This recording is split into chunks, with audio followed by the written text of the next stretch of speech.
Hello students, आज मैं आपके लिए लेकर आया हूं माल को विक्रय या बेचने का लेखा, journal entry for goods sold.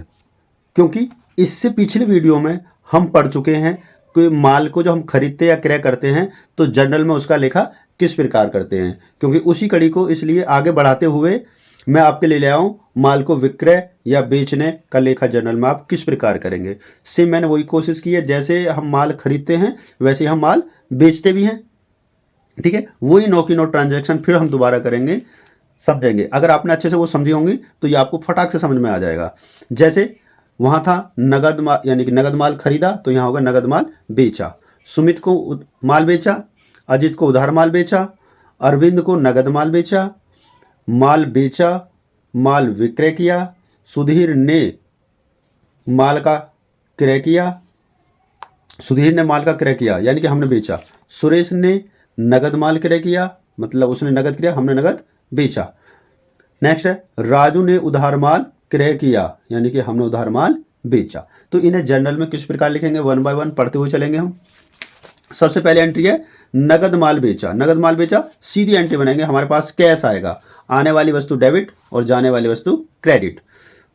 तो कैश अकाउंट डेबिट 1000 रुपये और टू सेल्स, हमारे पास क्या जा रही है, सेल्स, टू सेल्स 1000 रुपये। नेक्स्ट क्या थी, सुमित को माल बेचा। अब यहाँ क्या आ गया, कैश का तो जिक्र है नहीं कि नगद बेचा है उधार बेचा है, तो इसका मतलब रिसीवर, पाने वाला कौन है, सुमित। तो सुमित डेबिट और हमारे पास से क्या जाएगा, सेल्स। तो एंट्री बन जाएगी Sumit debit to sales. Sumit debit में 1100 रुपये, टू सेल्स 1100 रुपये। नेक्स्ट एंट्री है अजीत को उधार माल बेचा। यहाँ उधार ही कह दिया है तो मतलब उधार बेचा है, तो पाने वाला कौन हो गया, अजीत।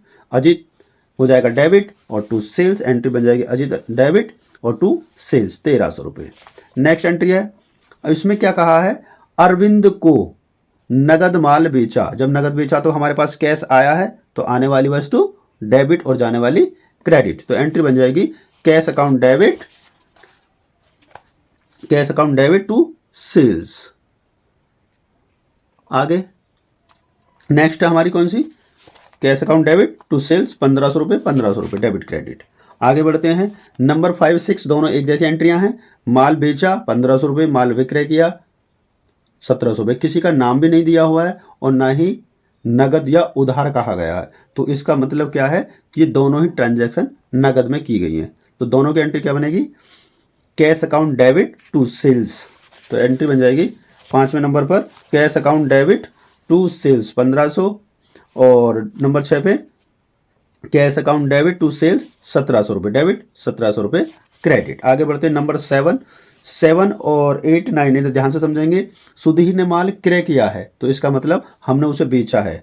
तो इसका मतलब क्या हो गया, सुधीर ने उधार माल खरीदा है, तो उधार माल खरीदने की एंट्री बन जाएगी आपकी सुधीर डेबिट और टू सेल्स।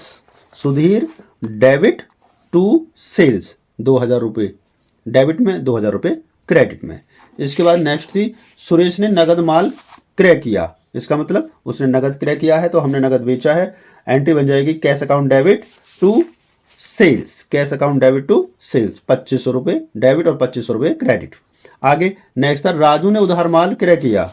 राजू ने उधार माल क्रय किया 3000 रुपये, तो मतलब हमने उधार बेचा है, तो रिसीवर कौन हो गया, राजू। राजू डेबिट 3000 रुपये टू सेल्स अकाउंट 3000 रुपये। इस प्रकार अब देखो इनमें मैंने टोटल नहीं किया, तो इसका मतलब ये क्वेश्चन कंप्लीट नहीं था, इस वजह से ये एंट्री को अलग अलग सेपरेट वाइज समझाने की वजह से इनका मैंने टोटल नहीं किया। अगर हम क्वेश्चन करते हैं तो उनका योग लगाते हैं, डेबिट का अलग और क्रेडिट का अलग, और दोनों का योग इक्वल आता है।